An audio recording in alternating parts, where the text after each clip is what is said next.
Halo semuanya, kembali lagi bersama dengan saya Steviani Maria. Dan pada video singkat ini kita akan sama-sama membahas tentang cerita di balik surat-surat Clara Schumann dan Johannes Brahms.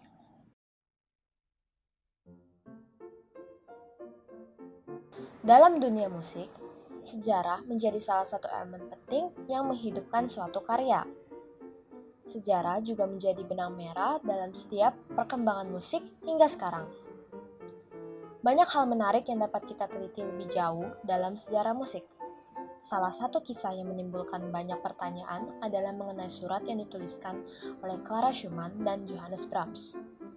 Melalui surat-surat ini, ada beberapa hal baru yang dapat diluruskan kembali sehingga tidak menimbulkan spekulasi berlebihan. Clara Schumann adalah seorang pianis dan komposer asal Jerman.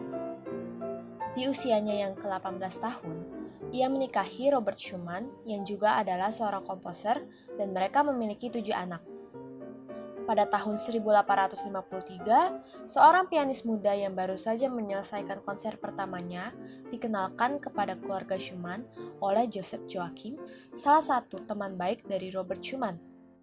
Tidak diragukan lagi, anak ini adalah Johannes Brahms.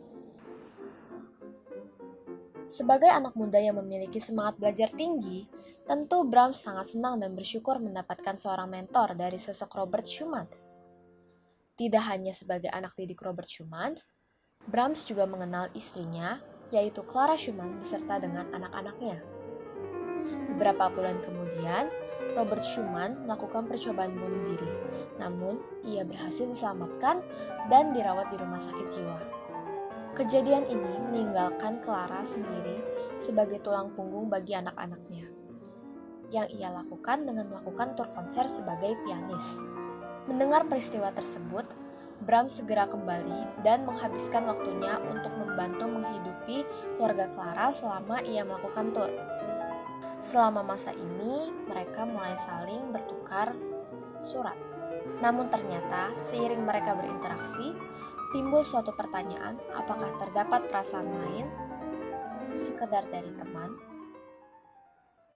Beberapa surat Brahms seakan-akan merupakan isi curahan hatinya yang menyatakan bagaimana perasaannya terhadap Clara. I believe that I do not have more concern and admiration for her than I love her and am under her spell. I often have to restrain myself forcibly from just quietly putting my arm around her, and even, I don't know, it seems to me so natural that she could not misunderstand. I think I can no longer love an unmarried girl. At least I have quite forgotten about them.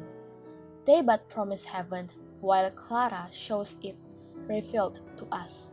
Melalui surat yang sangat emosional ini, Brahms mengaku kepada Joachim bagaimana perasaannya terhadap Clara yang tidak hanya mengaguminya sebagai musisi, melainkan sampai membuatnya merasa tidak dapat mencintai perempuan lain. Begitu dalam perasaan cinta yang dialami Brahms, dan semakin jelas bahwa ia sudah tidak menganggap Clara sebagai istri dari mentornya saja. I can do nothing but think of you. What have you done to me? Can't you remove the spell you have cast over me? Surat dari Brahms ini menjadi gambaran sejauh mana ia terbius oleh perasaan cinta itu yang dianggapnya seperti berada di bawah mantra karena tidak dapat berhenti memikirkan Clara. Dapat dikatakan bahwa saat itu perasaan cinta Brahms sedang meluap-luap, hingga akhirnya ia menuangkannya dalam surat ini. Dari sejumlah surat yang dituliskan Brahms, sebagian besar merupakan isi dari pencurahan hatinya kepada Clara. Namun, dalam balasan Clara kepadanya yang bertuliskan, I am waiting for another letter, my Johannes. If only I could find longing as sweet as you do. It only gives me pain and fills my heart with unspeakable woe. Farewell. Think kindly of your Clara. Write me as often as you can. One requires to be cheerful during a cure, and whence will good cheer come to me if not from you? Ternyata, rindu yang juga dirasakan Clara terhadap Brahms membuat hatinya terluka dan pedih karena sedekat itu hubungan mereka. Di saat Clara merasa sedih ataupun depresi, hanya Brahms yang dapat menyembuhkan dan menenangkannya di kala itu. Selain itu, Clara Schumann pernah menuliskan suatu surat kepada anaknya tentang seperti apa sosok Brahms baginya.